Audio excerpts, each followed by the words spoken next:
excited to ask you this next question. I am seeing more and more people come into my spa with acne, and not just acne on the face, it seems to be covering the body. Yeah.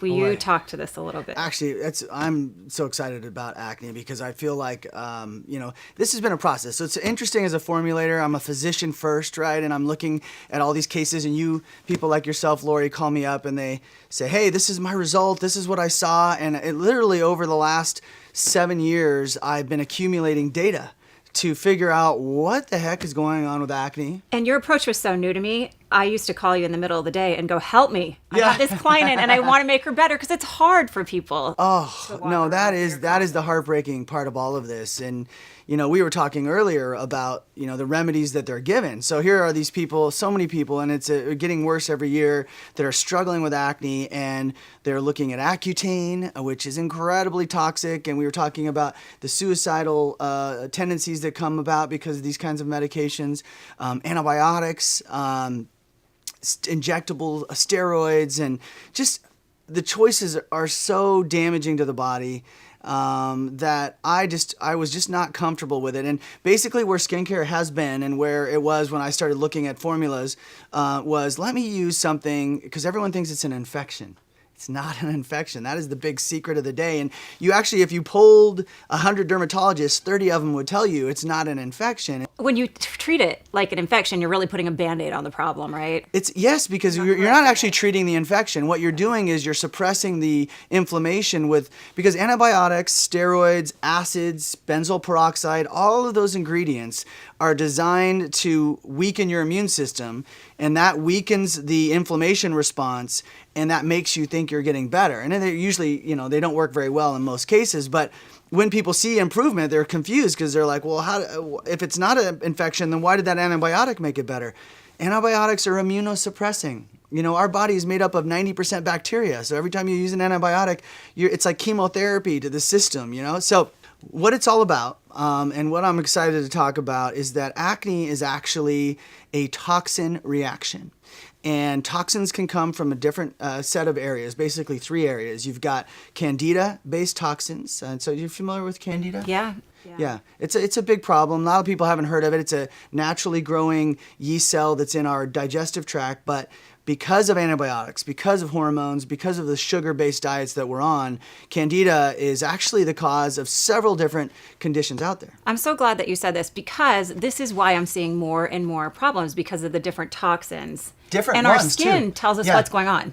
It absolutely does. And we'll talk at another time about eczema and, these seborrheic dermatitis and all these different conditions. Believe it or not, there is a common theme. The thing about Candida is that there are several strains. Just like bacteria has several different strains, Candida has several strains. So acne, number one, is a Candida-based toxicity. But that type of acne, and this is what's so exciting to me, is we can see it over and over again consistently. That type of acne shows up on the upper half of your face. So everything above what I call the beard line. So I know even in women they don't like that term, but think of the male pattern beard line. Everything above the beard line is acne based on Candida. And what's happening is not you have a fungal infection in your face, because that's not it. You have a fungal infection, and that Candida is secreting toxins into your gut, and your gut says, I know where to dump that, and it has this connection with your skin. Your skin's a detox organ. So it sends those toxins up to the skin, they start coming through, and that's why the problem is so hard to keep away. I bet you a lot of people listening are having an aha moment right now, because even when my clients come in and they've tried everything, and I say to them, do you suffer from or struggle with Candida, they look up at me like, oh my gosh, yes. I've heard about that. Yeah. How are they related? Yeah. It's true. And more and more people are recognizing it. I don't remember learning a lot about Candida in medical school, so I don't think physicians necessarily go there. But I'm telling you, that is a major problem. So that type of toxicity is a common one. You see it in kids. Believe it or not, there's a condition known as Keratosis Pilaris. That's another strain of Candida. So, you can see these bumps coming up, and they're all based on a toxin reaction. So just imagine that your skin's going, okay, I have got the unfortunate job of having to get rid of this. How am I going to do it? I need to dismantle it. It starts dismantling these toxins. Now, if you have a severe cystic condition, usually what's happening is the toxins are simply stacking, and the body's saying, hey, we're already working on it over here, toxin, come over here, and we'll just combine efforts and make it a bigger reaction. So this is why you get those cystic, painful pimples and nothing ever comes out of them. It's Yes. just a stacking process. It's just this big inflammatory process, and stuff can come out or not. And that simply has to do with the channels that are open for the purging process. Because sometimes the dismantled toxin can be reabsorbed. That's why sometimes it doesn't come out. Okay. So that is the number one cause I've seen. I see it in kids all the time. And of course, Candida has other side effects and to be talked about in other holistic YouTube videos. But let's focus on that. And then number two cause of acne, and this one has become rampant. And you'll see places like in Wisconsin, I heard about an entire town that's rampaged with this problem, which is acne in the beard line, which also is connected to acne on the neck and the back and the chest. So that entire pattern is based on a whole separate set of toxins, not Candida based. It's estrogen toxins. And what's happening is pesticides are estrogenic, and estrogenic simply means that they resemble estrogens in your body and they confuse your body. So your body says, wait, I've got too much estrogen, I'm going to shift to a testosterone balance. So the pattern is testosterone because the toxins are estrogen. I'm trying to keep it as simple as possible. But they come in so many different forms. Can you give us just, let's say, 2 or 3 basic forms of estrogen toxins that we would see appear? Oh gosh, the number one winner for childhood toxicity in the estrogen form is chlorine. So tons of kids swimming, the chlorine is not allowed in the European Union countries because of the toxicity of it. It is an estrogen toxin.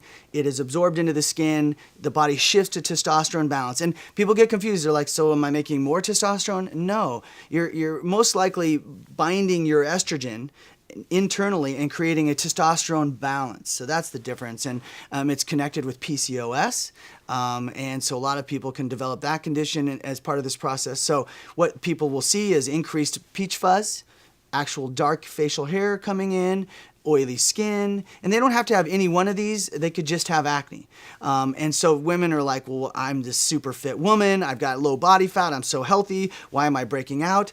Testosterone imbalance, and that it's a theme that can happen over and over again. Estrogen toxins are chlorine number one, pesticides. So a lot of times we might be thinking we're eating healthy, but we're not eating organic. We're getting a lot of pesticide exposure. This really happens. I mentioned Wisconsin. In farming communities, it's in the air, it's in the water, and that pushes the system. And then the final one is food preservatives. So the one thing we used to hear about all the time is a woman who's 40 years old and she's a little overweight, and she's typically the woman that gets PCOS. That, I believe, is particularly spun on by food preservative accumulation. And so the worse your diet is, the more likely you are to get it. But that's not usually the cause when you're younger.